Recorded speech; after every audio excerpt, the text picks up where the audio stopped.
Good morning everybody. और आज शेरशाह के बारे में फिर से जो छूटा हुआ भाग था उस पर बातचीत करूंगा। तो शेरशाह, जिसे इतिहासकार डॉक्टर कानूनगो ने धूल का फूल कहा और जिसे बाबर ने चालाक अफगानी कहा और जिसे रैयत ए आला के नाम से भी जाना जाता है, वह है शेरशाह। और शेरशाह सूरी द्वितीय अफगान वंश या दूसरे भारत में शासन करने वाला दूसरा अफगान वंश था। और शेरशाह के जो दादा थे इब्राहिम शाह, और वो जो है एक घोड़े के व्यापारी थे।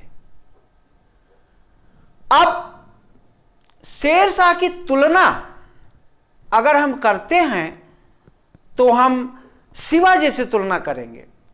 शिवाजी और शेरशाह, शिवाजी भी एक साधारण सरदेश मुक्त थे और शेरशाह भी एक तरीके से देखा जाए तो ये फर्श से अर्श तक जो है दोनों उठकर आगे आए हैं। और शेरशाह जो जागीरदार इसके पिता थे, सहस्राम के जागीरदार हसन खां, और उनके समय ये 21 वर्ष तक जो है वह राजस्व व्यवस्था देखता है। यह क्या देखता है? राजस्व व्यवस्था देखता है। और शेरशाह जैसा व्यक्तित्व नेपोलियन बोनापार्ट भी, जिनके पास एक साधारण व्यक्तित्व के लोग थे, जिनके पास कोई रियासत नहीं थी, जैसे अकबर या फिर सम्राट अशोक, इन सब के पास जो है ये पिता के द्वारा इनको प्राप्त था और इनको राज्य आगे बढ़ाना था। लेकिन शेरशाह, शिवाजी और नेपोलियन बोनापार्ट, इन सब के पास कोई रियासत नहीं थी।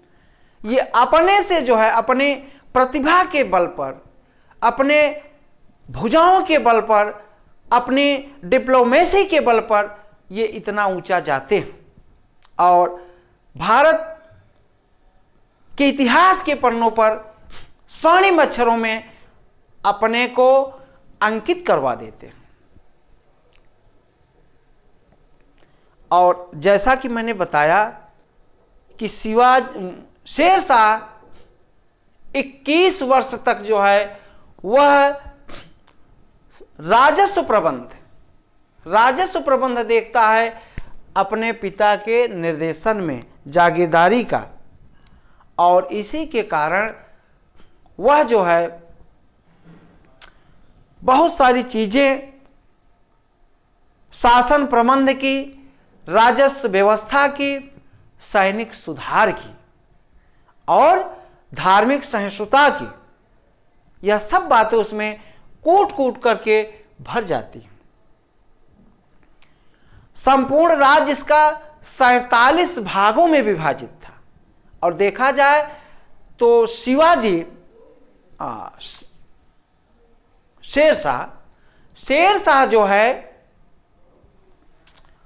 केवल 1540 से 1545 तक केवल 5 वर्ष का शासन इसका जो रहता है। और कुल मिला के देखा जाए तो सूर्यवंश का शासन जो है 1540 से 1555 तक रहता है, लेकिन इसका कार्यकाल केवल जो है 1540 से 45 तक था। और उसमें हम देखते हैं सबसे पहले जो है तो भूमि की नाप, राजस्व व्यवस्था हम सबसे पहले इसकी देखते हैं। और राजस्व व्यवस्था में ये भूमि की नाप कराता है। भूमि की नाप इसने जो करवाया था वो रस्सी से जो है भूमि की नाप होती थी। तो भूमि की नाप, उसके बाद जो है भूमि का वर्गीकरण, भूमि की नाप, भूमि का वर्गीकरण और उसके बाद लगान निर्धारण, लगान निर्धारण और फिर लगान की वसूली।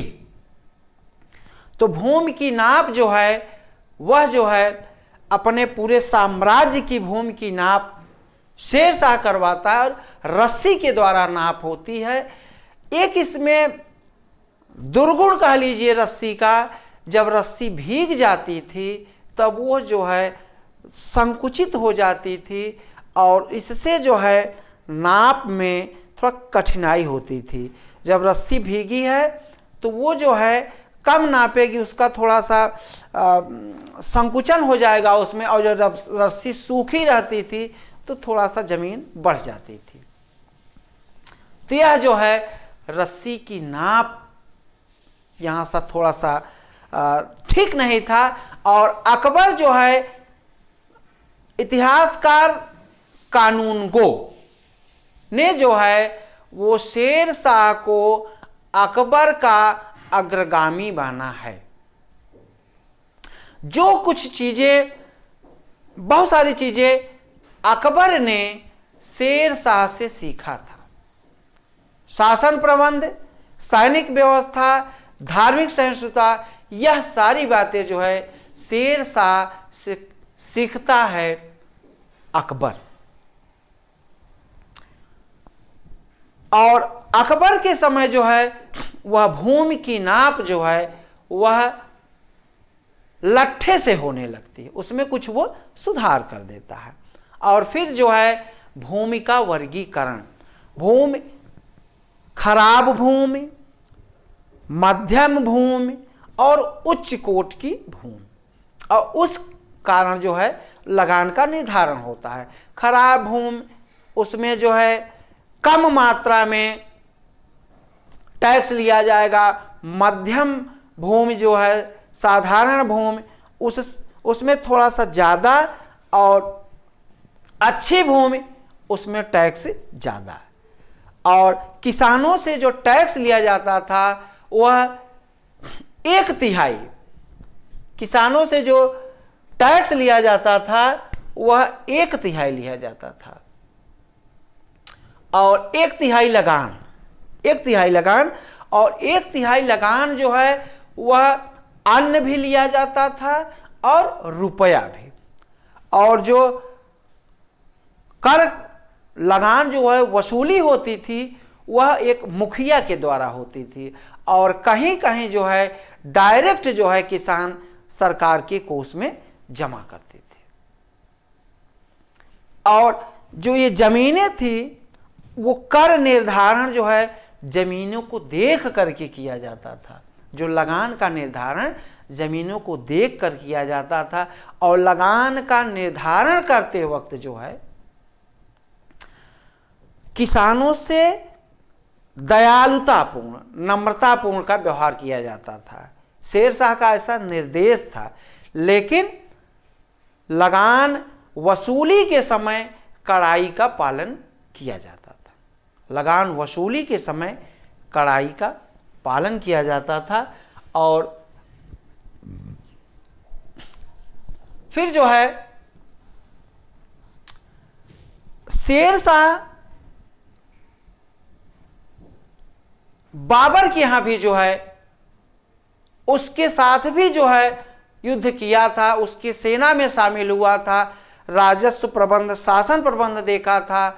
और चंदेरी के युद्ध में शेरशाह जो है वो बाबर की तरफ से लड़ता है। और एक जौनपुर का सूबेदार था, उसका नाम था जुनैद बरसाल। और जुनैद बरसाल ने शेरशाह की मुलाकात बाबर से कराया था।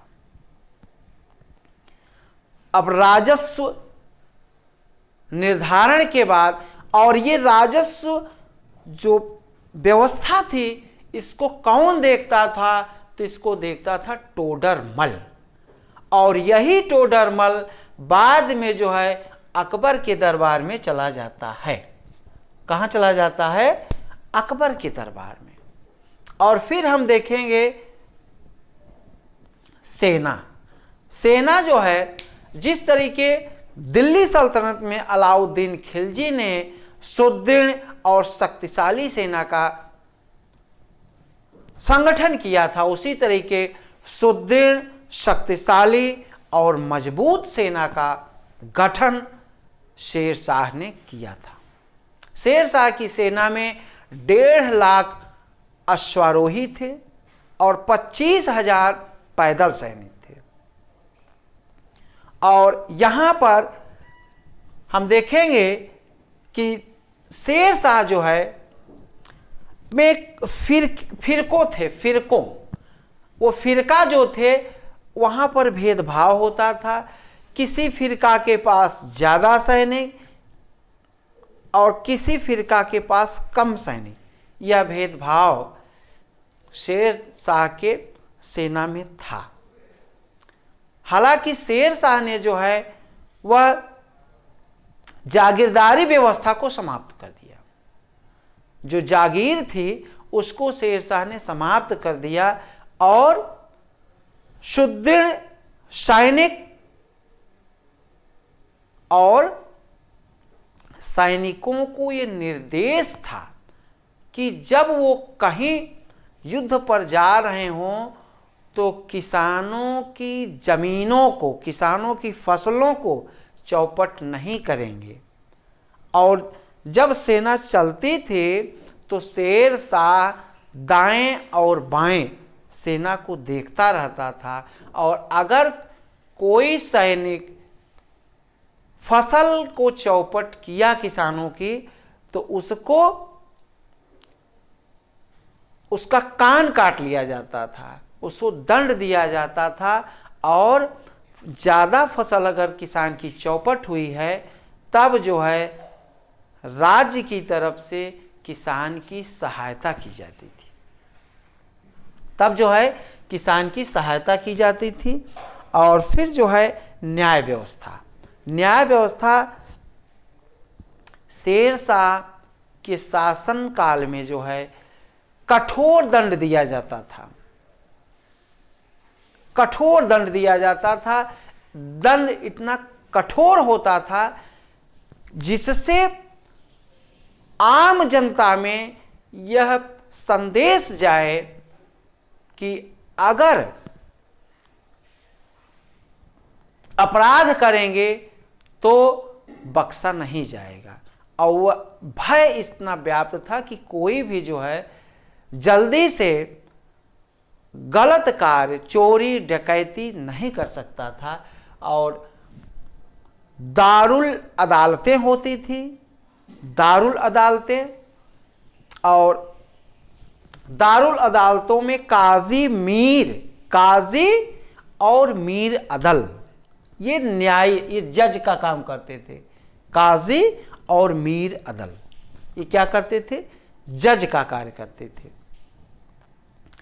और तबकात ए अकबरी, निजामुद्दीन की ये पुस्तक है, उसने शेर शाह के बारे में लिखा है कि शेर शाह के समय कोई भी व्यापारी रेगिस्तान में आराम से चैन की नींद सो सकता है, क्योंकि अपराध न के बराबर था। और जो यहाँ तक कि जो डकैत थे वो व्यापारियों के सामान की सुरक्षा करते थे। डॉक्टर रमाशंकर त्रिपाठी ने भी जो है वो शेर शाह के शासन प्रबंध की विशेषता के बारे में कहा है कि शेर शाह अगर कुछ दिनों तक और जी जाता तो वह अकबर से भी ऊंचा निकलता, अकबर से भी बढ़िया निकलता। गुप्तचर और शांति व्यवस्था, वो सेना के माध्यम से शेर शाह ने तमाम गुप्तचर जो है वो छोड़ रखे थे, और वो गुप्तचर जो है वो शासक को बताते थे, रिपोर्ट करते थे, जिसके कारण जो है शासन व्यवस्था बहुत बढ़िया चलती थी, बहुत अच्छी चलती थी। और उसके बाद हम मुद्रा सुधार देखेंगे। मुद्रा सुधार में शेर शाह का नाम बहुत ही आदर ढंग से लिया जाता है, बहुत ही सराहनीय ढंग से।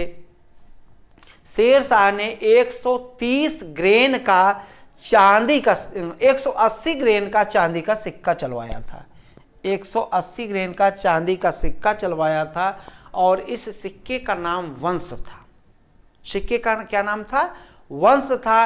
और उसमें देवनागरी लिपि में लिखा गया था। और यही सिक्का मुगलों ने भी अपने शासनकाल में चलाया था। और मुगलों के बाद अंग्रेजों ने भी शेर शाह के सिक्के की नकल करके अपने राज्य में चलाया था। 1 रुपए का सिक्का जो है शेर शाह ने चलाया था, और बाद में इसको अंग्रेजों ने भी अपने यहाँ चलाया था। सड़कें, शेर शाह सड़कों से जो है उसका बड़ा लगाव था, और उसने सुनार गांव से सिंधु नदी तक जीटी रोड का निर्माण कराया था। जीटी रोड का निर्माण कराया। उसके बाद सड़क, एक उसकी और मशहूर सड़क है, और वो है आगरा से बुरहानपुर तक की सड़क, और फिर जो है लाहौर से मुल्तान तक की सड़क। सड़कों के किनारे जो है उसने 2-2 किलोमीटर की दूरी पर, सड़कों के किनारे तो पहले पेड़ लगवाया, छायादार वृक्ष लगवाए, और 2-2 किलोमीटर की दूरी पर सरायों का निर्माण कराया। सरायों में व्यापारी, यात्री ठहर सकते थे, रात्रि की भोजन की व्यवस्था थी, कुएं थे, और वहाँ से वो पानी पी सकते थे। वहाँ पर जो है हिंदुओं की तरफ से एक ब्राह्मण नौकर रखा गया था, और वो जो है हिंदुओं को पानी पिलाता था, उनका भोजन की व्यवस्था करता था। इसी तरीके मुस्लिम भी जो है वो मुस्लिम व्यापारियों के लिए रखे गए थे, और उसकी आय से जो पैसा आता था उसी से जो है उन कर्मचारियों को जो है वेतन दिया जाता था, उसी से उनका वेतन दिया जाता था। इमारतों का निर्माण शेर शाह ने दिल्ली में, एक जो दिल्ली का पुराना किला है शेर शाह ने बनवाया, और वो जो है झेलम नदी के किनारे रोहतासगढ़ नामक दुर्ग बनवाया था। और सासाराम में अपना मकबरा शेर शाह ने बनवाया था, जो कला की दृष्टि से सर्वोत्कृष्ट है, जो कला की दृष्टि से सर्वोत्कृष्ट है।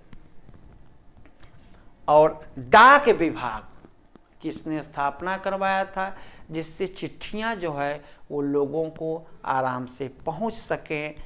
दान व्यवस्था शेर शाह ने, जो उसका ये मानना था कि जिसके पास जो है वास्तव में उसको जरूरत है, तो वो उसको खुले दिमाग से दान करता था शेर शाह, जिससे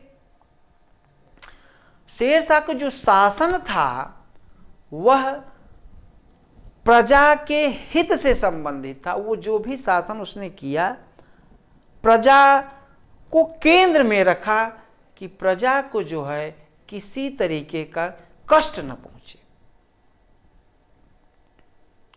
यह इसको देख करके शेर शाह ने शासन किया था। एक बार आप लोग इसका स्क्रीनशॉट ले लें।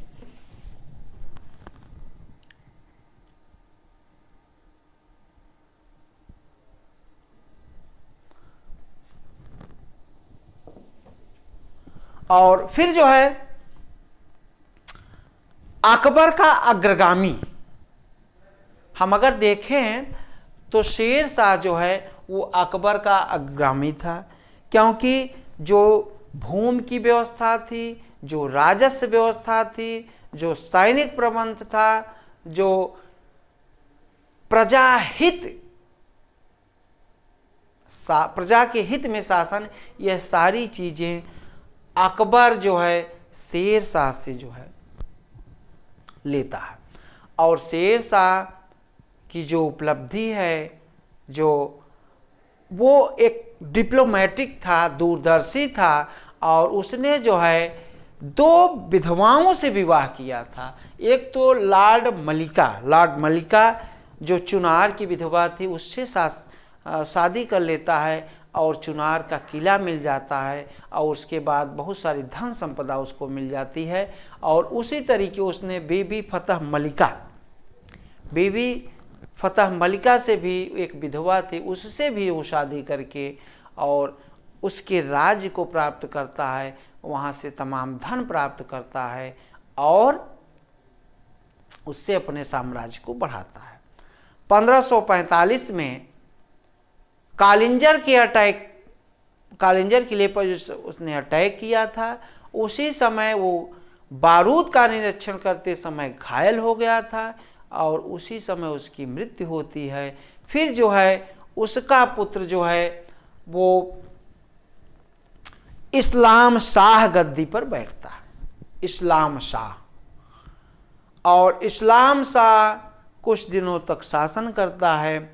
फिर फिरोज शाह बैठता है और फिरोज शाह भी कुछ दिनों तक। फिर जो है आदिल शाह जो है गद्दी पर बैठता है। वो अंतिम शासक शूरवंश का था। और फिर जो है 1555 में यह भी शासन, इसका भी जो है सही ढंग से शासन नहीं कर पाता और यहीं पर सूर्यवंश जो है समाप्त होता है। बहुत बहुत धन्यवाद आप लोगों का। वीडियो को लाइक, सब्सक्राइब एवं शेयर अवश्य करें।